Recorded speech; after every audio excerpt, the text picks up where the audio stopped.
Y más que el purgatorio se llama el alma purgante, el tema, ¿sí? Bien, vamos a comenzar con una lectura de Marcos 12.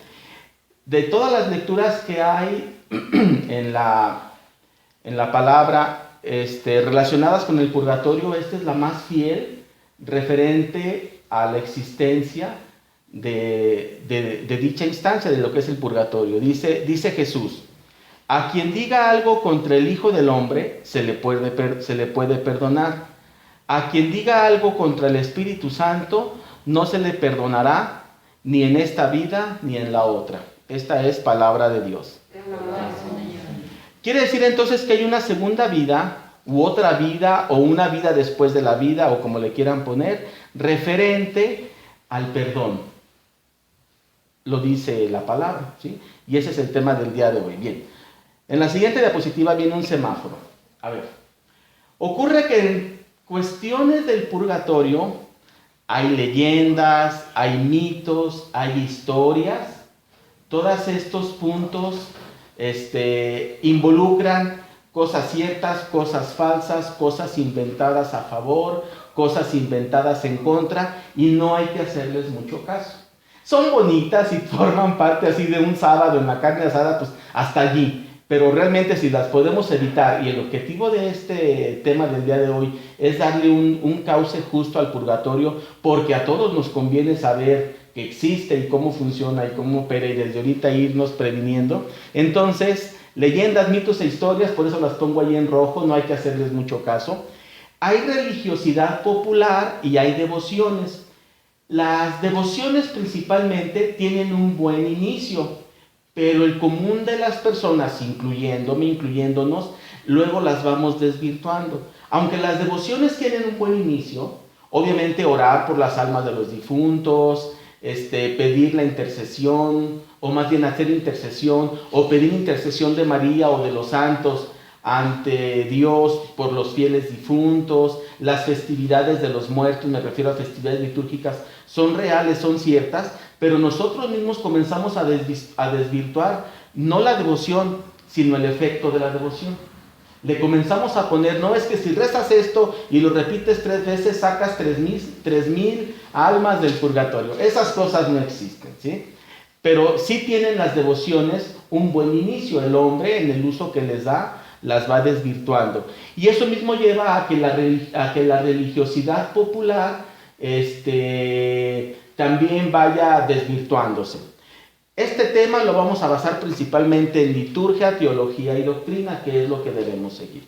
Obviamente la liturgia y la teología están basadas en la doctrina. Sí hay una doctrina, sí hay una sana doctrina dentro de la Iglesia Católica referente del purgatorio, obviamente reflejada en el catecismo, reflejada en los escritos del Vaticano, en los escritos autorizados, y son los que vamos a ver por encimita. En la siguiente diapositiva, obviamente el purgatorio nada tiene que ver con la película de Coco. Ajá. Porque casi siempre que platico con gente respecto del purgatorio me dicen, oye, pero entonces como en la película de Coco hay un puente. No, no hay un puente. Y hay otra vida allá en donde hay fiestas. No, no hay fiestas. Y puedes regresar si te dan una bendición desde ya. No, no puedes regresar. Ya hemos visto la película, nada tiene que ver con eso. Sí sabemos que hay experiencias y testimonios y ahí pongo tres ejemplos. 1, si hay experiencia y hay testimonios de gente que muere, ve a Dios y regresa para dar testimonio. Eso sí existe, ¿sí? También hay experiencia y testimonios de gente que muere, ve a sus familiares, no forzosamente a Dios, o a sus familiares, o a otras personas, o a otras almas, y regresa a dar testimonio. Eso también existe. Tercer caso, también hay experiencia y testimonios de gente que visita el purgatorio, o visita el infierno, o visita el cielo, y regresa para dar testimonio. Aunque son casos reales en su mayoría, ninguno de estos casos cruzó el umbral de la muerte. Ninguna de estas personas que dicen ir al purgatorio y regresar, cruzaron la muerte. Realmente no murieron. El que muere, muere. Y a no ser que seas Lázaro, que Jesucristo lo resucitó, y 2 o 3 casos por ahí, la hija de la viuda, ¿sí? Realmente son casos muy escogidos, pero el común de las personas y las experiencias que vemos en YouTube principalmente, sí son reales, pero es gente que no cruza el umbral. Dios les da algún mensaje mediante un mecanismo que nosotros ya sabemos que pertenecen a las gracias gratis. Esa persona que tiene en el umbral de la muerte algún tipo de visión o experiencia de la vida futura, ya sea purgatorio, cielo o infierno, y regresa de la muerte, realmente no hubo muerte, ¿sí?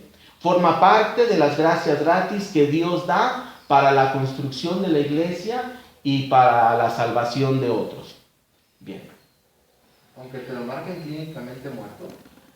Lo que pasa es que, miren, clínicamente muerto, ya hemos dicho esto alguna vez. La muerte en teología no es el tit, tit, tit, tit. No, esa es la muerte clínica.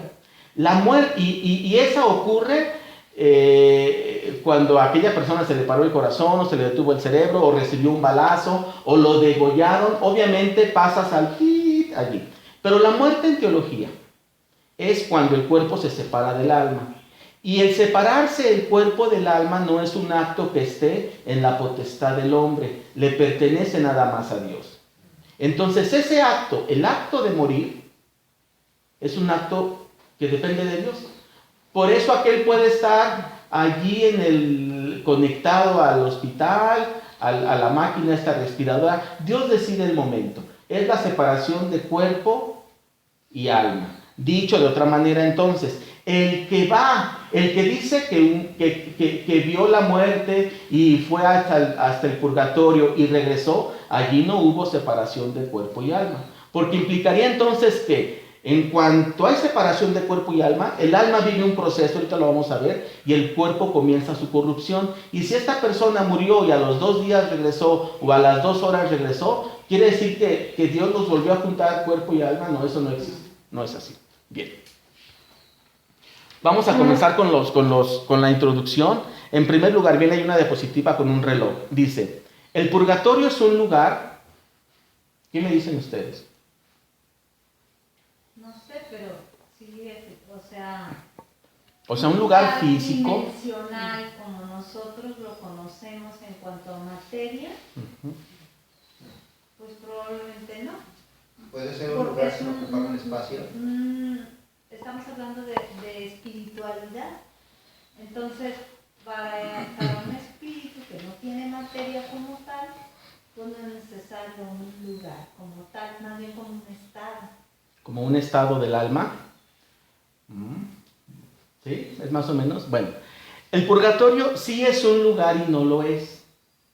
Porque el purgatorio es el lugar donde se purga. Y tú puedes comenzar a purgar desde ahora. Entonces, en el sentido amplio, sí, tú puedes comenzar a purgar desde ahora. Es decir, el que comete, esta parte de los delitos ante la ley, eso no sé, pero alguien que tiene una deuda la puede pagar fuera de la cárcel, no necesita ir a la cárcel para pagar. Entonces, nosotros tenemos una deuda que fue pagada por nuestro Señor Jesucristo, pero la pena nos corresponde pagarla y la podemos comenzar a pagar desde ahora. Entonces, el lugar que se purga comienza a ser desde esta tierra, pero ya lo que le llamamos el purgatorio, como lo comenta Aurora, pues un lugar físico, que está a la izquierda de dando vuelta para la derecha, en algún lugar, no existe. Es parte, como dice allí, es parte de la creación, pero de la creación invisible. Dice el credo, creador del cielo y tierra, de lo visible y lo invisible. El purgatorio es parte de la creación invisible, es parte de la creación, es creación invisible. Por lo tanto, al ser creación invisible, no aplican las leyes de la creación visible. Las leyes de la creación visible las conocemos, son las leyes del tiempo, espacio y materia. En el purgatorio, entonces, no aplican esas leyes, ¿sí? En el purgatorio, tengo entendido que el alma no sabe si está en el infierno o en el purgatorio. Ahorita lo vamos a ver. Te puedo decir que sí sabe. Está consciente. Con toda certeza. La palabra consciente no tiene ningún sentido y ahorita vamos a ver por qué. Está clara de lo que le está ocurriendo y sabe que está en el purgatorio y le queda certeza de que no está en el infierno. La que está en el infierno le queda certeza que está en el infierno. Bien, ¿cuándo tuvo principio y cuándo tiene fin el purgatorio? Si es parte de la creación, igual que esta tierra, por ejemplo, tiene principio y tiene fin. ¿Sí? Esta tierra tuvo principio, pues bueno, cuando Dios separó las aguas en el Génesis, desde el punto de vista bíblico, desde el punto de vista de ciencia humana, hace 15,000 millones de años fue la creación. ¿Y cuándo tendrá fin? Pues en la venida de Jesucristo en los últimos tiempos y ahí terminará. Pero el purgatorio, al ser parte de la creación invisible, tuvo otro principio y tendrá otro fin. ¿Cuándo comienza el purgatorio? El purgatorio comienza cuando Jesús muere. Baja a los infiernos, emite allí, separa a justos de pecadores, a los justos los lleva con él al paraíso y a los pecadores los manda al castigo eterno. El siguiente, que ya no le tocó ese proceso, comenzó a purgar. Ahí comienza el purgatorio. Y terminará en el juicio final. Ahí terminará el purgatorio. Después del juicio final ya no tiene sentido que haya purgatorio. Ya va a haber al final de los tiempos la separación de justos de pecadores y el purgatorio ahí tendrá su fin. Entonces, no es un mundo físico, no hay espacio ni materia, como dice la diapositiva. En el purgatorio no aplica el tiempo, ni el espacio, ni la materia de la misma manera que en este mundo. Es decir, no podemos decir que hoy en el purgatorio es 14 de agosto y son las 7:35. No, el tiempo es diferente. Sí hay una noción de tiempo en cuanto que hay un transcurrir y hay un proceso interno, pero el transcurrir del tiempo y el fluir del tiempo es diferente. No lo medimos. Aquí en la Tierra el tiempo lo medimos en segundos, en minutos, a una velocidad de 60 segundos por minuto. Y en el purgatorio no. No hay ni relojes en la pared o una cuenta regresiva de cuánto te falta por purgar y cuándo vas a salir. Eso ni no relojitos de arena. Ni reloj de arena, ni de madera, mucho menos, ¿verdad? Entonces, en el tiempo del purgatorio es diferente. En la siguiente diapositiva viene un mundo ahí, un globo terráqueo. Entonces, el purgatorio sí es un lugar y no lo es. Dado que el purgatorio es el lugar donde se purga, uno puede comenzar a purgar desde esta vida. Y es mejor comenzar a purgar desde ahora. Cuando te llega el estado de cuenta de Coppel, o de Liverpool, o de la Caja Popular, pues comienzas a pagar. No te esperas a tener el problema, ¿sí? Entonces comienzas a pagar, y eso nos ocurre a nosotros desde ahora. Debemos ser conscientes que tenemos una pena por pagar, una pena por penar, esa es la palabra correcta. Tenemos una pena por penar y es mejor penarla desde ahora. Es más, tiene más mérito purgarla desde ahora, que estamos sujetos a la tentación, que estamos sujetos al mundo. Es mejor desde ahora comenzar a penar, comenzar a sufrir esa pena. Y la pena puede ser la vida misma.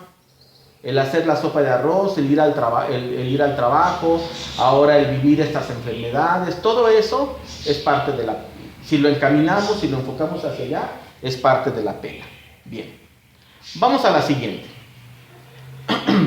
Vamos entonces a hacer una primera definición del purgatorio. Todavía no entramos al tema del purgatorio, ¿sí?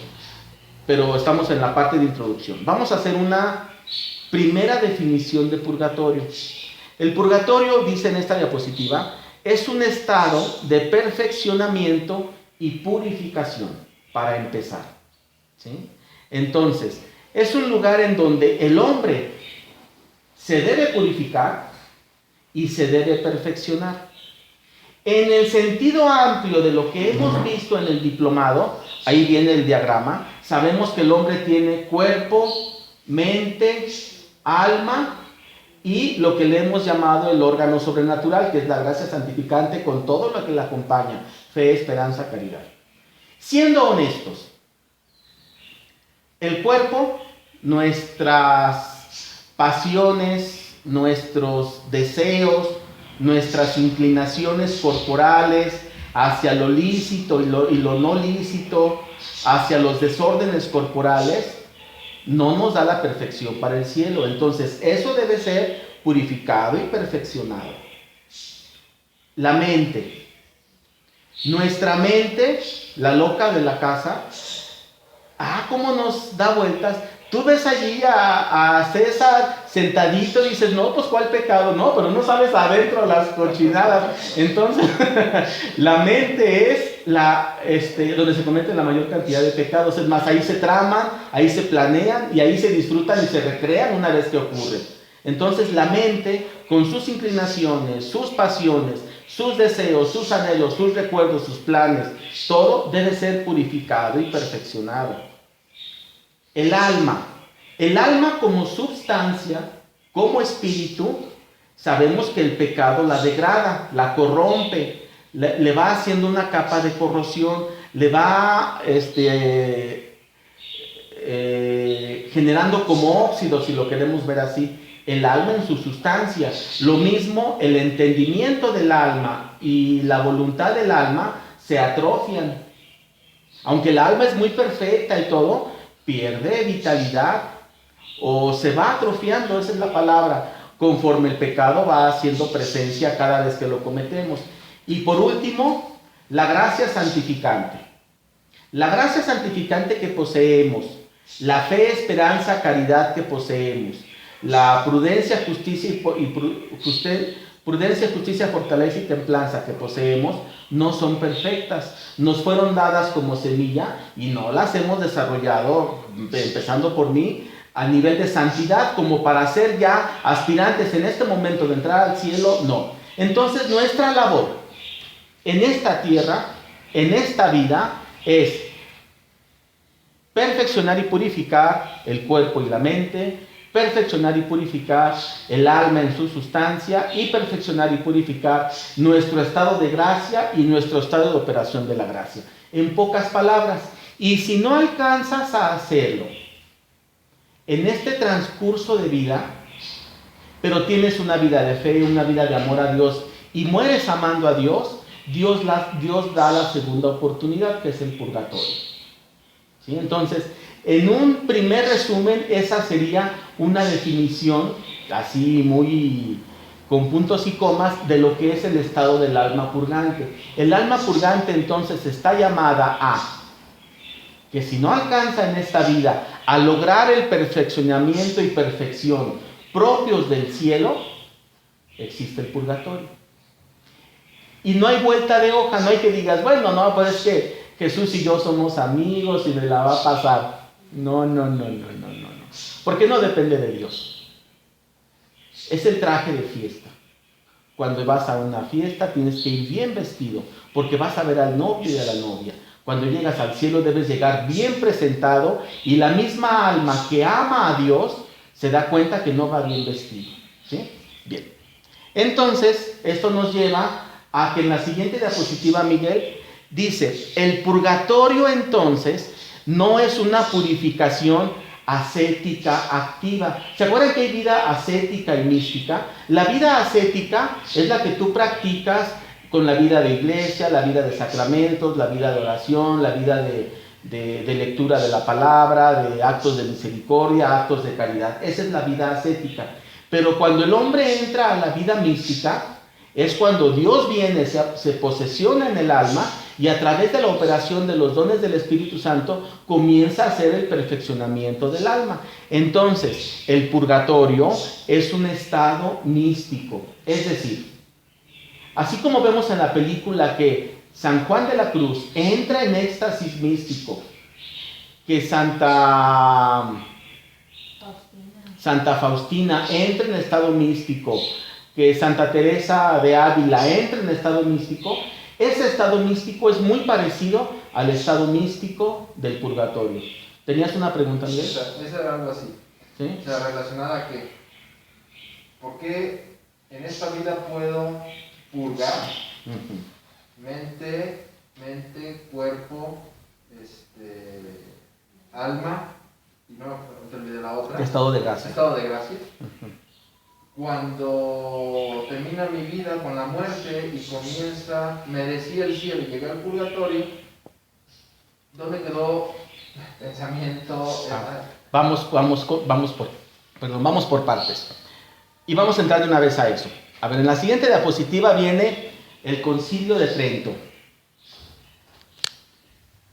En el Concilio de Trento se redacta el inicio de lo que es la doctrina del purgatorio, ¿sí? Y viene allí con las palabras que debe decir. Bien, entonces en el Concilio de Trento, en esta diapositiva dice: las almas de los justos que en el instante de la muerte están gravadas por pecados veniales o por penas temporales debidas al pecado, van al purgatorio, ¿sí? Esa es la condición que marca el Concilio de Trento y es real, ¿sí? La voy a volver a repetir. Entonces, condiciones. Dice, el alma del justo. No dice, para empezar, no dice el cuerpo del justo. Dice solo el alma. Y dice del justo, es decir, del que fue justificado por Jesucristo. Es decir, el que llevó una vida de gracia y alcanzó a perseverar, aunque sea un poquito. Aunque sea un poquito, puede ser que en el momento o instante antes de morir se convirtió y esa es su perseverancia, ¿sí? Bien. Entonces, el alma del justo, que en el instante de la muerte tiene o pecado venial o penas temporales debidas al pecado, va al purgatorio. Entonces, si el alma, el hombre muere en estado de pecado, no va al purgatorio, va al infierno. ¿Se necesita estar en estado de gracia? Porque obviamente dice el alma del justo, ¿sí? Si no diría el alma del impío. No, es el alma del justo, es decir, el que está en estado de gracia, que tiene o pecados veniales, que no fueron necesarios confesarlos, puesto que no te apartan de la amistad con Dios, y que tienen penas temporales. Entonces, aquí se marcan las condiciones del alma que va al purgatorio, ¿sí? De acuerdo al Concilio de Trento. Vamos a la siguiente diapositiva. Antes de entrar bien al tema, vamos a ver un poquito de las penas del pecado. ¿Se acuerdan de esto? En el numeral 1472 dice, del catecismo, el pecado tiene una doble consecuencia. Prácticamente, el pecado grave nos priva de la comunión con Dios y por eso entonces nos hace incapaces de la vida eterna. Eso es el pecado grave. El pecado grave nos aparta de Dios y nos priva de la vida eterna y nos hace merecedores de la pena eterna que se llama infierno. Entonces, el pecado grave nos quita la vida eterna, nos aparta de Dios y nos hace merecedores de la pena eterna que le llamamos infierno. Ese es el pecado grave. Segunda consecuencia, todo pecado, incluso pecado venial y aquellos pecadillos que los vemos muy inocentes o muy inofensivos, aquellos pecados de los niños que andan jugando en su inocencia, que son pecados veniales, implican un desorden. Y entonces necesitan purificarse, ya sea aquí abajo en lo que se llama pena terrenal, o después de la muerte en la pena temporal, que es el purgatorio. Entonces hay una pena terrenal, sí, la que pagamos aquí. Nuestra vida misma forma parte de la pena terrenal. Esto entonces es una consecuencia que brota del mismo pecado. No es que Dios diga, usted así, y sea un dedo castigador. No, la misma consecuencia y la misma naturaleza del pecado es como consecuencia, trae como consecuencia el desenvolvimiento de esta vida de ir pagando y de que un alma termine en cielo, infierno o purgatorio.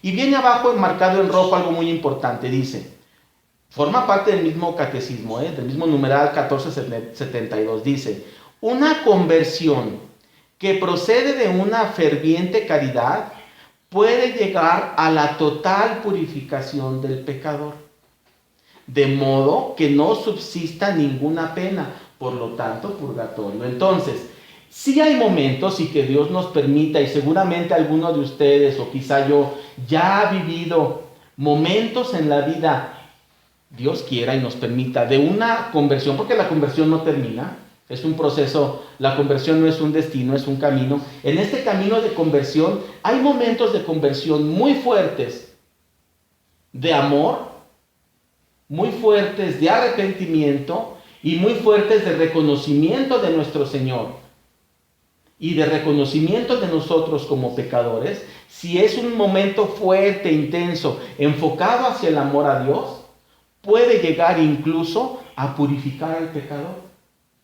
Obviamente ahí viene la confesión y la comunión, pero cuando ocurre esto, si esa persona muere, directo al cielo. Y esto lo dice el catecismo, y el catecismo forma parte entonces de la sana doctrina en cuanto al purgatorio. ¿Sí? Bien. Vamos entonces a la siguiente diapositiva. Dice, numeral 1473. Dice, el perdón del pecado y la restauración de la comunión con Dios da la remisión de las penas eternas del pecado. A ver entonces, aquí estamos identificando que hay tres tipos de penas.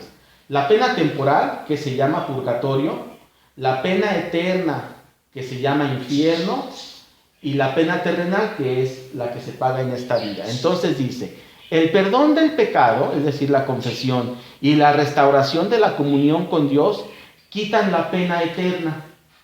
Es decir, te dicen, el infierno ya no es para ti. Puesto que ya tuviste el perdón del pecado y la restauración de la amistad y la comunión con Dios, el infierno ya no es para esa alma. Quitó la pena eterna. Pero hay penas temporales que permanecen. Eso es parte de la doctrina. Bien.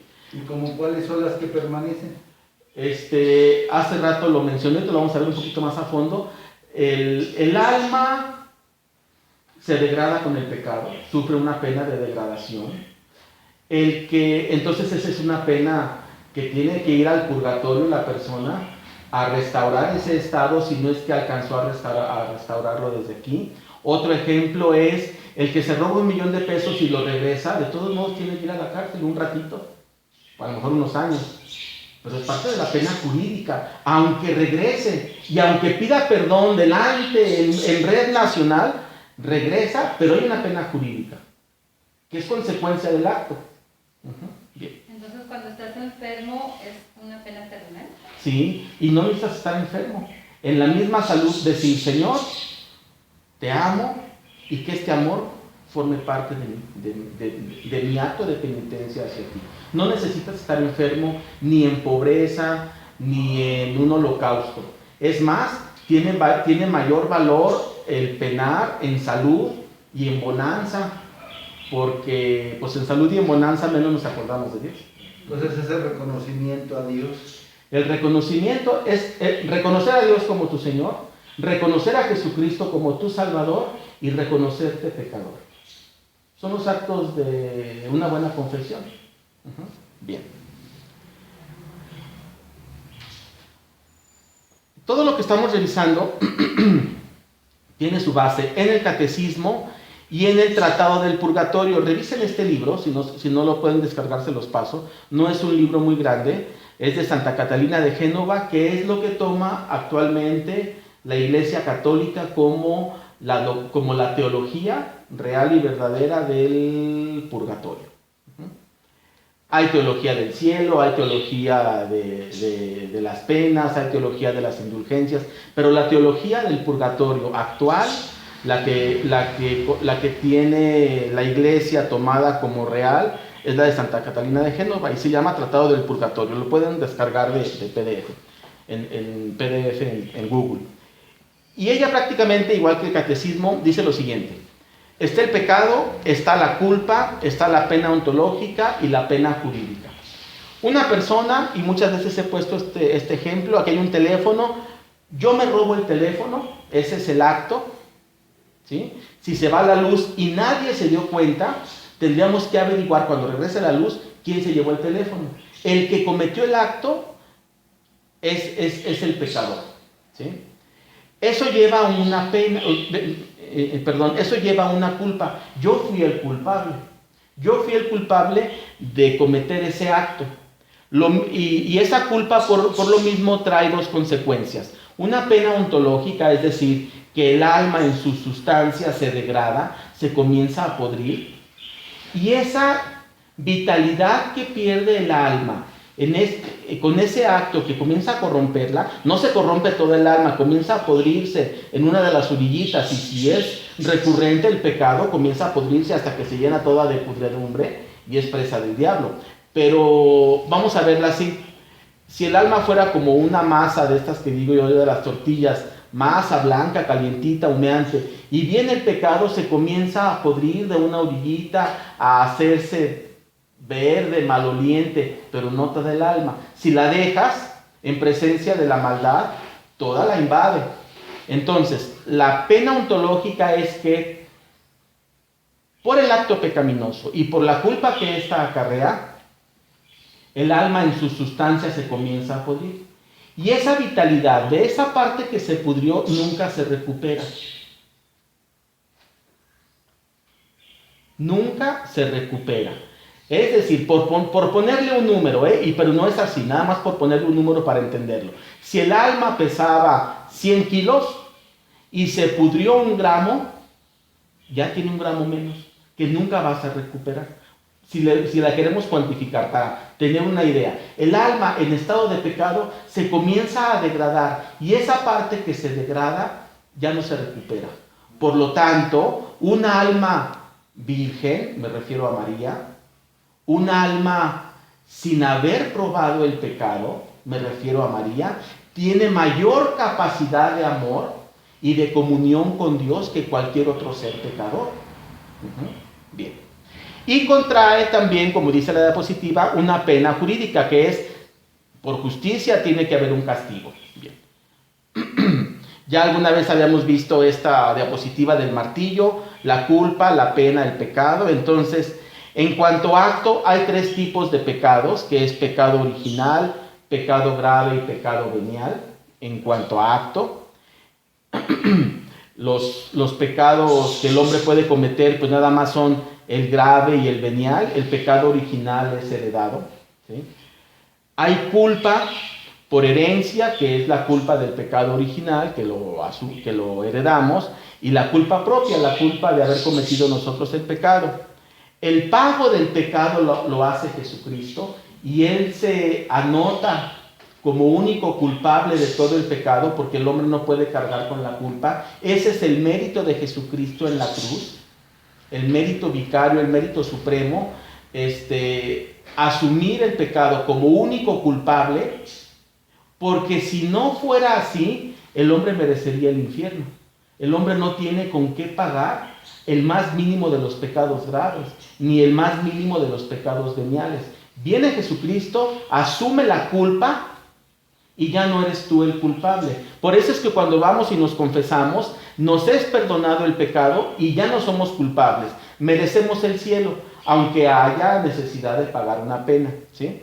Y la pena hay de 4 tipos: la eterna, que es el infierno; la temporal, que es el purgatorio, y hablamos también de la terrenal, y hablamos también de la pena ontológica, que es la que degrada el alma, y la pena jurídica.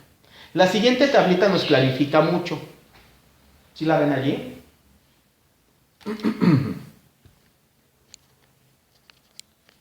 En esta tablita viene culpa y pena del pecado.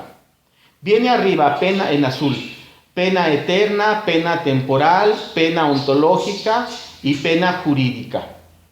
Y después, a un lado viene culpa del pecado original, culpa del pecado grave y culpa del pecado venial. Bien, vamos a ver cómo funciona esta tablita. Voy a comenzar con la culpa del pecado original, que es el primer renglón. Existe el pecado original, nosotros lo heredamos. Jesucristo viene y paga la culpa del pecado original.